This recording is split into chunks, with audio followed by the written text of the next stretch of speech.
me ensine a voar, cruzar os horizontes, vencer montes e mares, com a luz do saber, pela virtude de amar. Com tua força tamanha, ó urso, me ajude a derrubar as barreiras da vida que eu venha encontrar. E eu venho pedir a ti, ó tartaruga, que o totem estás a sustentar. Dai-me tua certeza de um dia eu poder chegar a ver-te nas asas da águia, na força do urso, em todas as coisas criadas por ti. Eleva minha alma, me faz tão perfeito, me leva a saber que estás dentro de mim. Ó Pai nosso que estás nos céus, santificado seja o teu nome em favor de todos. Ó Pai nosso que estás nos céus, santificado seja o teu nome em favor de todos nós.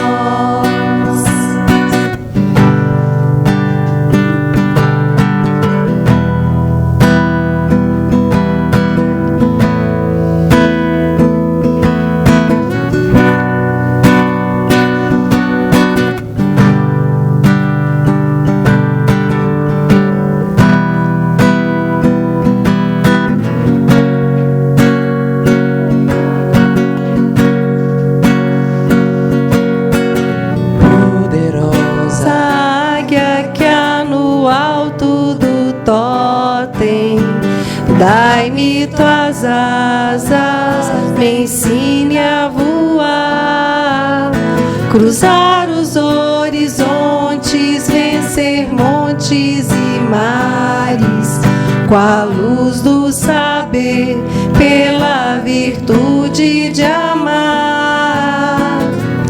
Com tua força tamanha, ó urso, me ajude a derrubar as barreiras da vida que eu venha encontrar. E eu venho pedir a ti, ó tartaruga, que o totem estás a sustentar. Dai-me tua certeza de um dia eu poder chegar a ver-te nas asas da águia, na força do urso, e em todas as coisas criadas por ti. Eleva minha alma, me faz tão perfeito, me leva a saber que estás dentro de mim. Ó Pai nosso que estás nos céus, santificado seja o teu nome em favor de todos. Ó Pai nosso que estás nos céus, santificado seja o teu nome em favor de todos nós.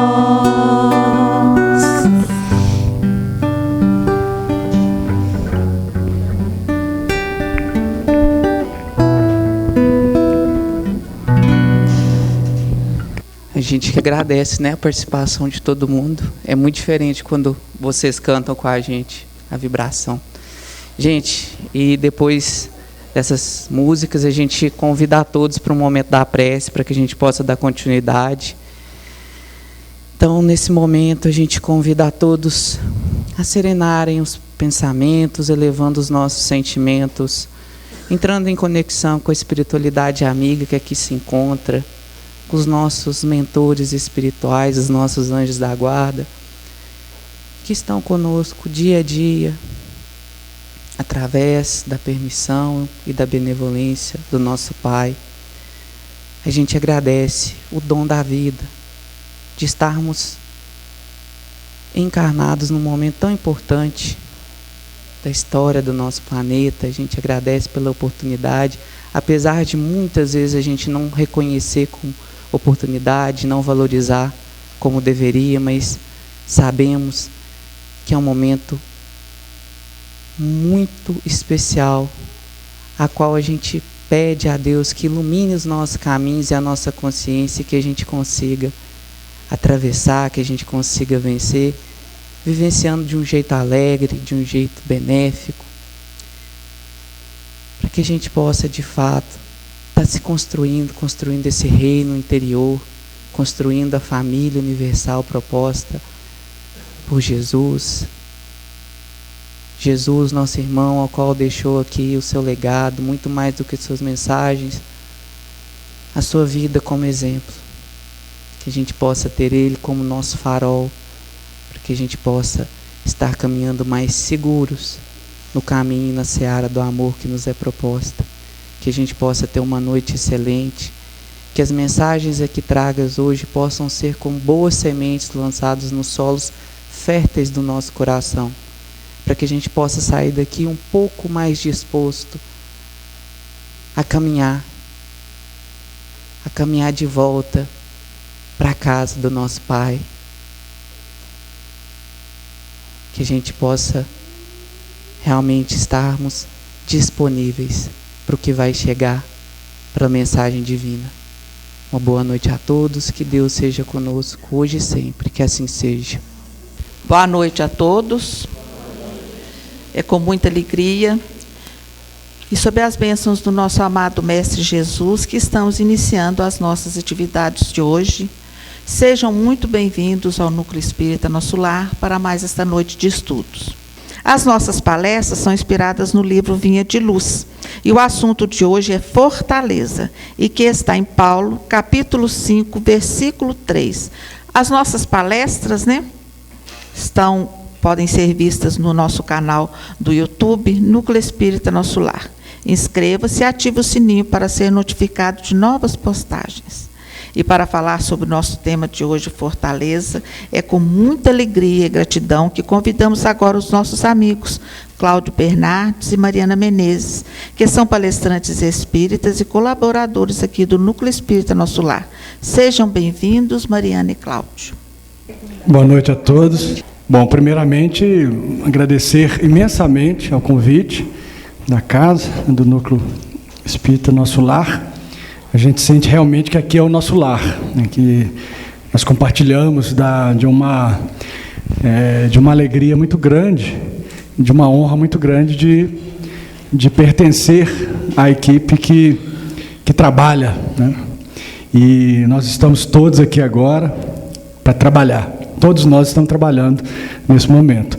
E, com certeza, os bons espíritos também trabalhando, e que eles possam nos auxiliar nessa tarefa, que é conversar um pouco mais sobre o Evangelho do Cristo. Lembrando que o Evangelho do Cristo, ele é um texto que vem retratar, que vem como o legado da história do Cristo aqui na Terra. Ele pisou nessas terras. E esse registro, que é o Evangelho, ele é um compromisso nosso de levarmos adiante essas suas palavras, que nos acompanham até hoje. Então, foram homens muito valorosos, os discípulos, os apóstolos, Paulo, que nós vamos falar agora, que conseguiu trazer até os dias de hoje essa mensagem. E isso não é pouca coisa. Boa noite. É uma alegria imensa, estarmos aqui mais uma vez para que a gente possa fazer um estudo coletivo, de mais um capítulo do Vinha de Luz. Hoje nós vamos falar sobre fortaleza. E aí, durante todo o estudo, uma coisa interessante que vem à nossa mente é que a gente admira muito a pessoa forte, né? A gente olha e fala, nossa, como é bonito, como fulano é forte. Só que a gente esquece que a força, ela é resultado de um processo. E, normalmente, esses processos não são muito fáceis. Então, a gente admira a força, mas esquece que aquela pessoa se superou muitas vezes, né? Passou por muitas lutas, lutas difíceis, lutas duras, lutas que, em vários momentos, ela pensou que perderia, que ela não suportaria, que ela sucumbiria, mas que ela persistiu. Então, é importante que a gente entenda que quando a gente olha para uma pessoa que a gente considera como forte, a gente está, de fato, olhando para uma pessoa que tem um processo longo, né, e que a gente tem que admirar junto. Mas o texto começa dizendo, sabendo que a tribulação produz fortaleza, Paulo. Então, é o que eu digo, o processo cheio de tribulações produz fortaleza, traz o resultado fortaleza para que a gente possa, né, enfim, olhar para alguém e até passar para essa pessoa aí a nossa admiração. Quereis fortaleza? Não vos esqueceis das tempestades. Muita gente... Não, e a palavra que faz toda a diferença, porque esquivar-se é fugir, né, dessa responsabilidade. Muita gente pretende robustecer-se ao preço de rogativas para evitar o serviço áspero. Aqui, o que a gente precisa entender dessa passagem? Que, às vezes, a gente entende que... O que é rogativa? Rogativa é prece. Então, às vezes, a gente entende que a gente ficar só rezando vai nos proteger de tribulações. Então, a gente, às vezes, cultiva, né, esse tipo de falsa ideia. Se eu ficar escondidinho aqui, só em casa, na casa espírita, por exemplo, rezando, não há de me acontecer nada de ruim, né, aquele ruim da nossa leitura sobre o que é bom e o que é ruim. Chegada a preciosa oportunidade de testemunhar a fé, internam-se os crentes, de maneira geral, pelos caminhos largos da fuga. Então, a gente precisa entender que internar-se, fazendo prece permanente apenas, e não agindo, não atuando, a gente está fugindo. Acredita-se, né, estar fugindo. E aí a gente pensa que dessa forma a gente está em segurança. Entretanto, mais dia menos dia, surge a ocasião dolorosa em que abrem falência de si mesmos. É um trecho muito denso, porque ele traz para a gente uma reflexão muito interessante. Nós não vamos nos esquivar dos nossos problemas. Os problemas, eles vão surgir, afinal de contas, a gente já sabe onde a gente está. A gente está num planeta escola, num planeta hospital. Então, aqui nós vamos estar diante de problemas os mais variados, das mais variadas ordens. Rezar é importantíssimo. Fazer prece é importantíssimo. Mas isso não nos blinda com relação àquilo que a gente vai enfrentar. Isso nos ajuda no nosso fortalecimento, ajuda a ter clareza, ajuda os amigos espirituais a se aproximarem de nós e a pegarem os fardos conosco, porque nós jamais estamos sozinhos. Então, a prece, ela é um farol, mas ela não é uma blindagem. Ela não vai fazer com que nós não passemos pelas preciosas lições que nós temos que passar aqui na Terra. Ela não vai nos eximir de passar por isso. Ela vai nos apoiar, e muito. Vai fazer com que amanheça, não só lá fora, mas que amanheça também dentro de nós, né? Mesmo quando a gente esteja passando por algo muito grandioso, né? Sobre a nossa leitura, algo que a gente imagine que a gente não vai conseguir superar. E aí, quando a gente começa a abrir falência sobre nós mesmos, quando a gente cai, quando a gente está diante de um problema que a gente fala, poxa, esse problema não podia ter vindo para mim, eu estou aqui rezando o tempo inteiro, rezo, né, enfim, de qualquer crença que seja, eu rezo o dia inteiro e o problema chega para mim, como é que pode acontecer isso? É porque eu sou perseguido, porque Deus me abandonou, Deus esqueceu de mim, eu não sou merecedor da atenção de Deus, eu sou um pobre coitado. E aí, eu olho tanto para o meu umbigo na hora do meu problema, eu olho tanto para mim mesma, eu sinto tanta pena de mim, que eu caio de novo, né? Eu já estou caindo, porque eu imaginei que eu estivesse me blindando fazendo só prece o tempo inteiro, né? E aí eu caio de novo, porque afinal de contas a tribulação chegou para mim mesmo assim. E aí quando eu caio emocionalmente, quando eu deixo também a minha fé tremer, eu começo a me conectar com energias que não são boas. Eu começo a me conectar com outros irmãos que também estão com as mesmas dúvidas que eu, com as mesmas revoltas que eu. E aí, gente, a gente começa a entrar num ciclo muito difícil de levantar, né? Porque a gente sabe que no mundo tudo é energia. Então, se eu não me conecto com energias boas, automaticamente eu vou tornando o meu levantar mais difícil, mais penoso, mais pesado. E aí, é importante que a gente pense que nós estamos mesmo passando por essas impressões em função de um despreparo interno, de uma falta de amadurecimento moral, uma falta de amadurecimento espiritual. E a gente tem que se esforçar para encontrar esse amadurecimento. É fácil? Claro que não. Né? Eu gosto sempre de lembrar o que o Rossandro fala nas palestras dele, que quando ele fala, ele é o primeiro que tem que ouvir, né? E é isso, né? Talvez eu seja até a primeira que tenha que ouvir isso. Quando os problemas surgem, que a gente estremece diante deles, que a gente acha que não tem solução, a gente está só piorando o processo. Então, é importante manter a calma, a cabeça erguida. Se não estiver dando conta de rezar sozinho, pede ajuda, mas jamais a gente pode se considerar esquecido por Deus. Jamais. Um outro aspecto que a Mariana falou da fortaleza, nós estamos tratando da fortaleza, e a música, né, que foi muito bem executada, diga-se de passagem, pelos nossos amigos, mais cedo, que fala da força do urso, né, o voo da águia, e nós pegamos esses elementos da natureza e muitas vezes nós nos espelhamos neles. Aí você fica pensando assim, mas você tem ali um urso que tem uma força descomunal, você tem outros bichos que não têm tanta força assim, alguns vão ser devorados pelo urso. E muitas vezes na sociedade, nessa ideia da meritocracia, a gente fica pensando assim, por que o meu vizinho tem tanta coisa e eu não tenho tanta coisa quanto ele? E uma colega de trabalho uma vez questionou um colega, nosso chefe lá do trabalho, e falou dessa responsabilidade dele. Aí eu lembrei, Paulo, inclusive, a quem muito é dado, muito será cobrado. Então, quanto mais forte a força, mais será também a força da tempestade, a força das tribulações. Então, nós temos que pensar nisso, nessa responsabilidade. A quem muito é dado, muito será cobrado. Quando a gente estudava, o Cláudio fez uma associação bem interessante, porque lembra daquele que ficou rezando o tempo inteiro, achando que ele estava se blindando contra qualquer problema, do comecinho aqui do nosso texto? Ele ficou escondido, né? Ele ficou escondido, de certa forma, imaginando que o fato dele estar se blindando ali dentro de casa faria com que os problemas não surgissem, não acontecessem.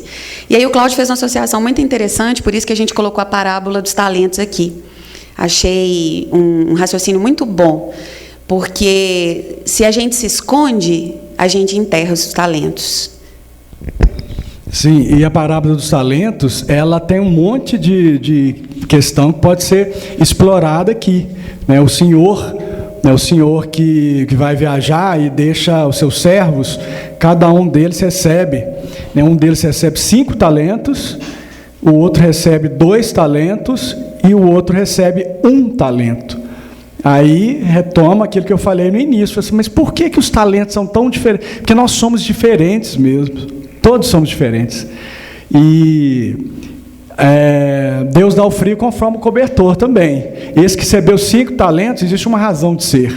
O que recebeu 2 talentos, tem uma razão de ser, é por mérito. Aquele que recebeu 1 talento só, ele recebeu talento também. E uma coisa que a gente pode pensar é que todos receberam talentos. Todos recebemos talento. Todos aqui. Todos nós temos os talentos que recebemos no plano espiritual e temos essa possibilidade de ajudar, essa possibilidade de desenvolver esses talentos. Então, quando o Senhor volta, Ele cobra, né, faz uma prestação de contas, o Senhor Deus, né, vamos colocar dessa forma. E Ele cobra, há uma prestação de contas, não por castigo, mas para saber, para haver mesmo essa prestação de contas do que foi feito. Aquele que recebeu 5 talentos, desenvolveu mais 5 talentos. Então ele é recebido com júbilo e ele dobrou nessa capacidade, ou seja, ele rendeu, ele conseguiu produzir. O que recebeu 2 talentos também produziu 2 talentos e também é recebido. Está vendo que interessante? Não é cobrado 10 do que recebeu 5, não. Ele produziu 5. Aquele que recebeu 2, nós falamos da ideia da meritocracia no início. O que recebeu 2, ele produziu 2 e é recebido com júbilo. Não foi cobrado mais do que as forças dele, não. Aquele que recebeu 1 falou assim: ó, sabendo que o meu Senhor é exigente, né, colhe aquilo que ele não plantou, ou seja, ele tem essa, né, ele cobra da gente o nosso trabalho. Então, ele sabendo disso, ele escondeu-se, ele, por, entre aspas, segurança, ele enterrou o talento dele, e é tirado esse talento. Então, quando a gente fala da mediunidade, por exemplo, eu sempre ouço algumas pessoas falando, eu tenho uma mediunidade enorme, a pessoa já viu coisas, já conversou um monte de coisa, e ela fala que não desenvolve, por medo do que pode vir, do que pode acontecer, uma falsa segurança, e essa mediunidade é tirada da pessoa. Por quê?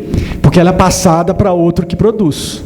O convite que é feito por Chico Xavier, aquela ideia da disciplina, o convite que é feito para ele e todo o trabalho que é feito, né, ele produziu mais de, já se chega ao número de mais de 500 obras, não recebeu nenhum tostão para cada uma dessas obras. Essas obras todas, que inclusive uma delas, essa aqui, que nós estamos estudando aqui agora. Essa obra é de 1951, e nós estamos aqui estudando agora, conversando, né, a partir de uma obra do Espírito Emmanuel.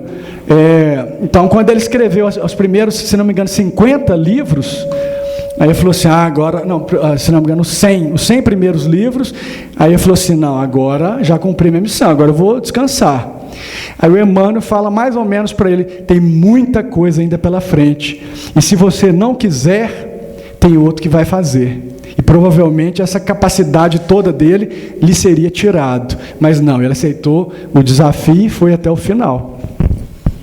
Isso, e o Evangelho é por si só um convite natural ao trabalho, à jornada, a nos colocarmos no jogo. A gente vai estar no jogo de qualquer jeito, só que a gente precisa ter essa consciência, né, de que nós precisamos treinar, acertar, errar, recomeçar, levantar. E aí São Francisco de Assis diz: vamos confiar mais em Deus e obedecer às suas magnânimas leis. Se trabalharmos em favor do bem, esse bem virá ao nosso encontro, essa é a lei. Então, a gente já sabe que todo bem que a gente fizer advogará a nosso favor em qualquer lugar onde nós estejamos. E seguindo com o texto, né, que eu dei uma adiantadinha, então nós estamos falando ali de uma falta de preparo interno, quando a gente entende que a única pessoa que enfrenta um problema nessa terra somos nós, quando o nosso problema chega, né? Então a primeira coisa que a gente faz é piti, desespero, só eu que passo por problema. E a gente fica desesperado, e não tem saída. Aí depois as coisas vão tomando um lugar, chega uma luz, uma outra luz, chega uma mão estendida, um abraço, uma fala que a gente precisava escutar, um dia na casa espírita, um passe que fortalece, aí as coisas vão desanuviando, não é verdade? À primeira vista não tem solução. E aí, o texto diz o seguinte: esquecem-se os imprevidentes que a tempestade possui certas funções regeneradoras e educativas. Educativas, inclusive, no que diz respeito ao autoconhecimento. Quando eu passo por um problema, eu me olho, né? Eu me olho e eu começo a perceber o que eu tenho capacidade para fazer e olho, sobretudo, o que eu não tenho capacidade para fazer e como é importante que eu peça ajuda e que eu aceite ajuda. De repente, a minha prova é essa. De repente, a minha prova é de humildade. É para que eu me reconheça incapaz sozinho, para que eu entenda que eu não sou uma ilha, que eu preciso de apoio e que o apoio vem. E que eu reconheça que o apoio chegou. Porque a gente também tem mania de pedir ajuda, a ajuda chega, não era exatamente aquilo que a gente tinha imaginado, e a gente não reconhece como ajuda. Então, as tempestades, elas têm essa função de clarear as coisas para a gente na sequência. A gente se esforça para vencer a tempestade, se olha, vê o que a gente é capaz, vê o que a gente precisa de apoio, e sai daquela tempestade com novos conhecimentos, não só sobre os nossos, do nosso entorno, mas também sobre nós mesmos, né? Sobre um autoconhecimento aí muito revelador. E é imprescindível não menosprezar as passagens difíceis. Imprescindível. A gente passar pelos dias de tribulação com a cabeça erguida e confiança em Deus. Porque elas vão surgir mesmo. Umas maiores, umas menores, mas a gente não está sozinho. E eu vou repetir isso aqui algumas 48 vezes, até a gente terminar. Que é para a gente internalizar. A gente nunca está sozinho. Nunca. E a tribulação é a tormenta das almas e ninguém deveria olvidar-lhe os benefícios. E aí tem um texto, eu dei uma adiantadinha, lá no 142, aqui do próprio Vinha de Luz, eu trabalhei em 2 momentos com passagens desse capítulo. Também nos gloriamos nas tribulações. Olha que loucura. A glória na tribulação é um texto que a gente vai estudar mais para frente. Se há glória na tribulação, significa que há crescimento. Significa que há que se dar importância para aquele momento que você passa. Ele é um momento que glorifica, que amplia o nosso crescimento espiritual, moral e intelectual. Então, a gente não pode desprezar esses momentos e nem maldizer esses momentos. A gente precisa aprender com eles. Não é fácil, mas é fundamental que a gente aprenda com os dias difíceis. E aí tem do Emmanuel, né? Dor, na maioria das vezes, é o tributo que se paga ao aperfeiçoamento espiritual. Não há como fugir dos momentos de dor. E eles vão chegar para nós das formas mais variadas, porque as nossas arestas, né, aquilo que a gente precisa aparar, aquilo que a gente precisa desenvolver é diferente. As nossas histórias são diferentes. Mas há aqui quantos espíritos que resolveram se unir, inclusive para se apoiar nas tribulações que viriam. E isso é tão bonito de pensar, né? Quando a gente olha para dentro da nossa família, um amigo querido que chegou e que fez morada na nossa vida, pai, mãe, filho, irmão, marido, esposa. Quantos desses espíritos chegaram e disseram assim... eu não tenho noção encarnado aqui do que é que a gente vai enfrentar, não, mas a gente vai enfrentar junto. Problema é desafio indispensável ao aprimoramento do raciocínio. Lembra que a gente falou há pouco que as tribulações nos ajudam no nosso crescimento e desenvolvimento moral, intelectual e espiritual. É para isso que a gente está aqui, né? Para esse crescimento moral, quando a gente olha que a gente impacta o outro, que a gente tem muita mão estendida na nossa direção e que a gente tem que ser mão estendida na direção do outro, que nós temos uma vida coletiva. Nós somos uma engrenagem, né, em que todas as nossas questões, de certa forma, participam de questões da vida de outras pessoas. Então, isso tudo é aprimoramento, né? É um aprimoramento do coração, é um aprimoramento moral. Quando a verdade brilhar no caminho das criaturas, ver-se-á que obstáculos e sofrimentos não representam espantalho para os homens, mas sim quadros preciosos de lições sublimes que os aprendizes sinceros nunca podem esquecer. Nós somos aprendizes, estamos todos na mesma condição, todos. E aprender essas lições particulares que a gente tanto precisa não é fácil, mas é possível, principalmente quando eu presto atenção, quando eu olho com mais cuidado para o que eu estou enfrentando. Porque eu vou passar. Se a gente parar para pensar aqui agora, todo mundo vai ter um problema imenso que já enfrentou, que vai vir de cara, né? Se a gente for puxar pela memória neste momento. Vai vir um problema imenso e vai vir um problema pequenininho que a gente resolveu semana passada. Mas se a gente for pensar de uma forma geral, nós vencemos todas as tribulações pelas quais nós passamos, de um jeito ou de outro. A gente saiu meio descascadinho, a gente saiu meio machucado, a gente saiu com uma cicatriz que ainda não fechou, mas a gente venceu todas as tribulações pelas quais a gente passou. Pensem comigo, nós estamos aqui.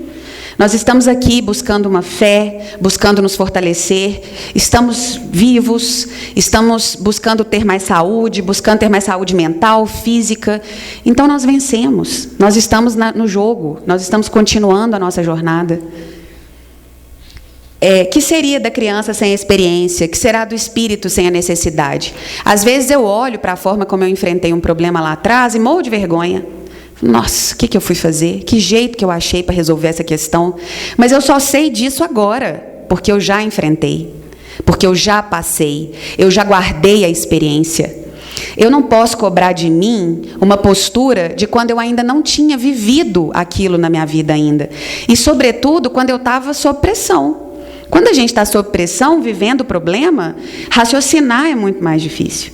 É por isso que eu disse que o autoconhecimento é importante. Se eu não estiver dando conta de pensar sozinho, que eu procure alguém que me ajude a pensar, que eu procure alguém que me ajude a rezar. Porque a partir da vivência daquela experiência, eu já não serei mais a mesma pessoa. Eu já saio melhorada, eu já saio com algum desenvolvimento extra, né? Com alguma questão mais avançada, um passinho dado que seja, e isso é muito bom para a nossa evolução.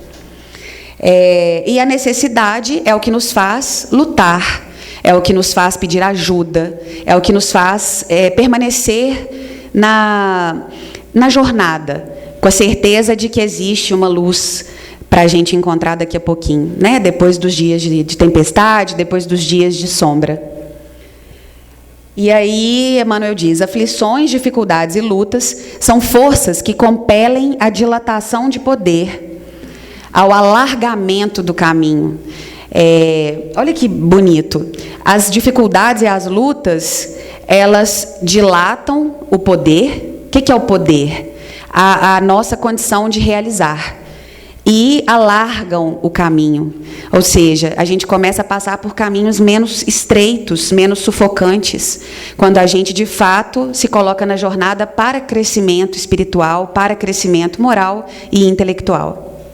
É necessário que o homem, apesar das rajadas aparentemente destruidoras do destino, se conserve de pé. Então, é aparentemente destruidor, é aparentemente impossível de transpor, mas eu preciso permanecer de pé. Desassombradamente, marchando firme ao encontro dos sagrados objetivos da vida. Passar por problemas é da vida. É de estar vivo, é de estar aqui. E a gente sabe que estar vivo é estar para além de estar encarnado. Então, na verdade, os problemas, as tribulações, elas fazem parte das jornadas dos nossos espíritos, né, das nossas almas.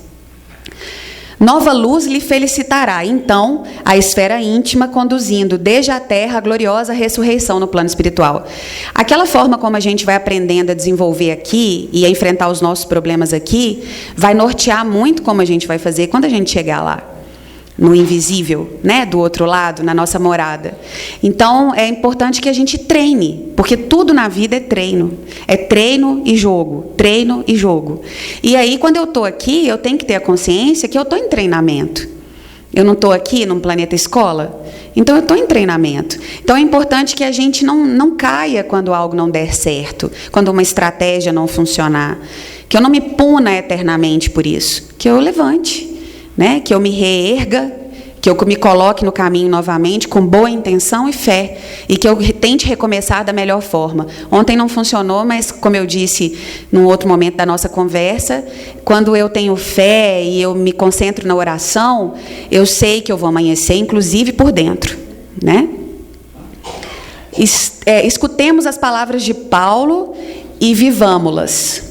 Ai daqueles que se deitarem sob a tempestade. Os detritos projetados do monte pelas correntes do aguaceiro poderão sufocá-los, arrastando-os para o fundo do abismo. Lembra que a gente falou lá do começo? Olha como é que se conecta. Se eu me deito sob a tempestade, eu me conecto com energias pesadas. Eu me conecto com outros irmãos que estão vivendo ali as mesmas sombras, as mesmas dores, as mesmas dúvidas, a mesma incredulidade, a mesma falta de fé, a mesma revolta. E isso sufoca. E isso sufoca. Então, é uma questão de lógica. É uma questão da gente internalizar, inclusive com o nosso raciocínio, com o coração e com a cabeça. Se eu deito sobre a tempestade, a possibilidade dessa tempestade me vencer é muito maior. Com os detritos projetados do monte, ou seja, com as árvores que são lavadas do monte, com as folhas, com os troncos, com as pedras. E isso tudo me arrasta para um lugar muito mais denso, muito mais embaixo, muito mais pesado. E quanto mais embaixo eu permitir que eu caia, eu permitir que eu chegue, mais difícil fica emergir. Ainda assim não é impossível, mas é mais difícil. Então, se eu já tenho um pouco dessa noção introjetada, eu começo a tentar me manter de pé. Eu não estou dando conta de me manter de pé sozinho? Peçamos ajuda. A ajuda sempre há. A ajuda sempre vem. E aqui são os textos que eu trouxe do 142 também, que eu não resisti, porque eu achei que tinha uma conexão muito importante com esse capítulo. E o Emmanuel diz: recordemos que a tribulação produz fortaleza. A gente já entendeu. Se eu enfrento, eu me fortaleço. E ele fala, fortaleza e paciência, porque para enfrentar os problemas a gente precisa ter paciência, porque eles não vão se resolver de um dia para o outro. Ah, eu rezei ontem, hoje de manhã acordei, o problema ficou aqui. Ah, eu fiz uma ligação ontem, acordei, o problema ficou aqui. Ah, enfim, né? Não é um negocinho que você joga na dobradiça para a porta parar de ranger. Não é assim. Os problemas, eles demoram um tempo para se resolverem. E eu preciso ter paciência. E eu só vou ter paciência enfrentando as questões, estando diante delas e enfrentando elas. E, em verdade, ninguém encontra o tesouro da experiência. Olha a experiência voltando aí, a palavra experiência voltando. Eu sou alguém melhorado a partir da experiência que eu adquiri vivendo uma tribulação. Eu sou alguém um pouco melhor. E aí ele fala, no pântano da ociosidade. Ociosidade, a gente voltou lá para o nosso amigo parado, escondidinho dentro de casa, só rezando. Ele se colocou ocioso, se escondeu, e a ociosidade não nos traz experiência, não nos traz força. Ociosidade não nos traz vivência, não nos coloca no jogo, né? Como se a gente estivesse se tirando da vida. É necessário acordar com o dia, seguindo-lhe o curso brilhante de serviço nas oportunidades de trabalho que ele nos descortina. Vocês já notaram quantos trabalhos e oportunidades de trabalho o dia nos descortina? É uma pessoa que está precisando de apoio que você encontra na rua. É uma pessoa que, quando você lembrou dela, fez uma ligação, você mudou o dia dela. É uma pessoa que você pegou na mão e falou, você não vai enfrentar isso sozinha. É uma pessoa que você convidou para ir na sua casa, que fazia muito tempo que vocês não conversavam. É uma visita que você faz para um pai, para uma mãe, para uma avó. É tanto trabalho, e ele está tão disponível, que a gente começa, às vezes, a deixar isso no cenário, né? E perder mesmo a noção de como a gente pode ser útil, e a gente pode ser muito útil. As possibilidades são as mais variadas. A existência terrestre é passagem para a luz eterna. Olha só. A existência terrestre é passagem para a luz eterna, ou seja, não há que se falar em luz eterna sem passar por aqui, mesmo que a coisa não seja muito fácil. E prosseguir com Cristo é acompanhar-lhe as pegadas, evitando o desvio insidioso. Seguir o Cristo, né? O que é seguir o Mestre?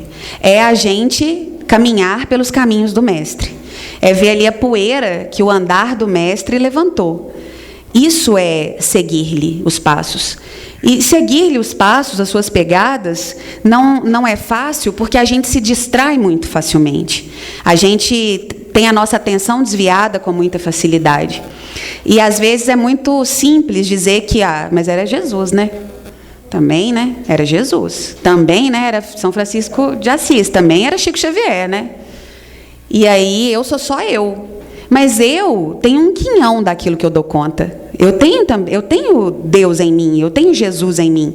Então, eu também tenho um quinhão do que eu dou conta. Pode ser não dar conta tão grandão, mas é o meu dar conta. É o meu topo da montanha. Né? Cada um de nós tem o nosso. E nós queremos a santidade de Francisco de Assis, mas não queremos as chagas, não. Que essa santidade vem, mas sem as chagas. Facilita bem, né? Se a gente já pudesse pegar só o resultado. No exame, pois, das considerações paulinas, não olvidemos que se Jesus veio até nós, cabe-nos marchar desassombradamente ao encontro dele, compreendendo que para isso o grande serviço de preparação há de ser começado na maravilhosa e desconhecida terra de nós mesmos. Ou seja, a maravilhosa e desconhecida terra de nós mesmos é o nosso enfrentamento primeiro. Vencer a nós mesmos, entender a nós mesmos, reconhecer as nossas limitações, nos pedir desculpa, nos perdoar e recomeçar.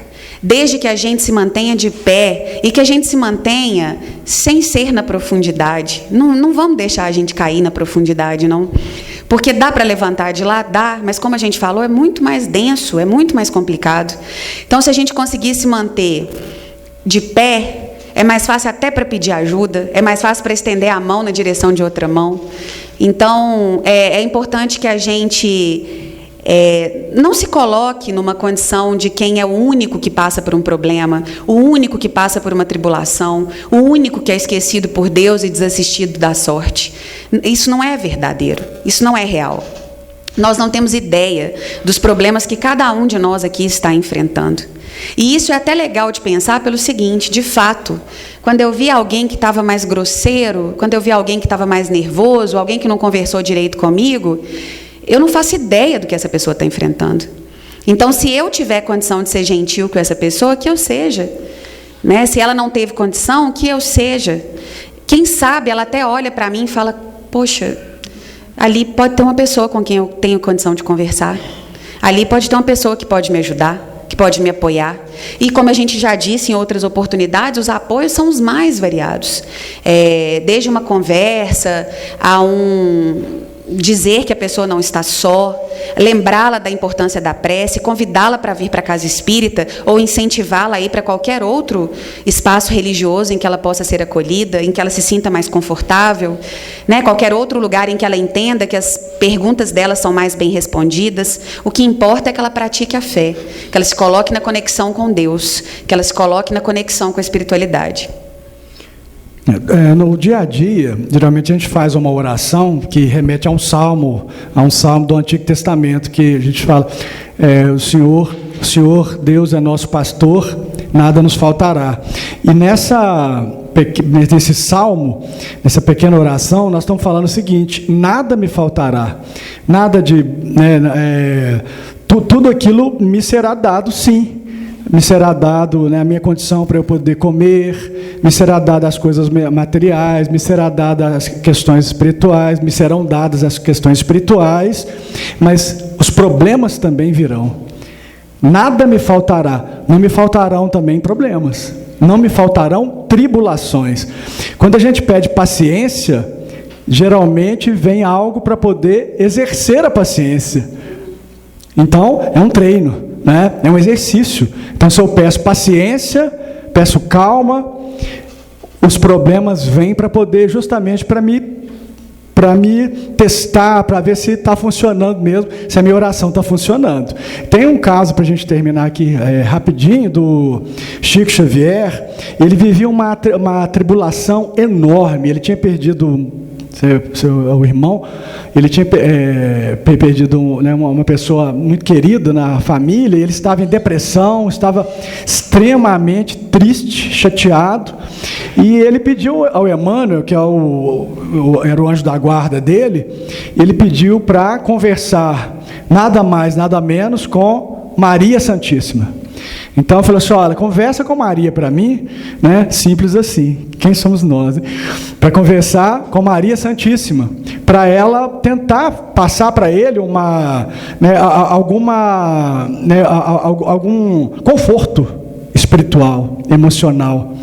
E demorou bastante tempo, até um dia que chega lá o Emmanuel e fala assim, já tem uma resposta de Maria Santíssima. Demorou, porque até acessar, até chegar a Maria, geralmente é rápido, mas teve que passar por algumas camadas, algumas esferas espirituais aí para chegar até ela. E a resposta veio, aí ele todo ansioso, e o que ela falou? Isso também passa. Essa foi a resposta de Maria, que eu acho de uma sabedoria enorme. As tribulações vão passar, mas vão passar também os momentos felizes. Então, nós temos que aprender com as tribulações, com as dores, temos que aprender também a valorizar o momento feliz, o momento de alegria, o momento de estarmos vivos com as pessoas, porque isso também passa. Isso, e para finalizar, eu não posso deixar de destacar a presença do meu pai e da minha mãe aqui, que, né, são presenças que muito me alegram, e para dizer que com eles eu aprendi sobre admirar, não as pessoas que fazem de conta que só colecionam vitórias, mas eu aprendi a admirar as pessoas que sempre se colocam na luta. Então, a gente se colocar na luta é uma lição que eu queria que todos saíssemos daqui hoje, que a gente fortalecesse essa ideia de que se colocar na luta é uma obrigação moral que a gente tem que ter com a gente mesmo, né? E é uma gratidão a Deus pela oportunidade da vida. E também, a outra liçãozinha, aquela que eu prometi que eu ia repetir várias vezes, nós jamais estamos sozinhos. Que a gente tenha olhos de ver, porque a ajuda sempre vem. Obrigada.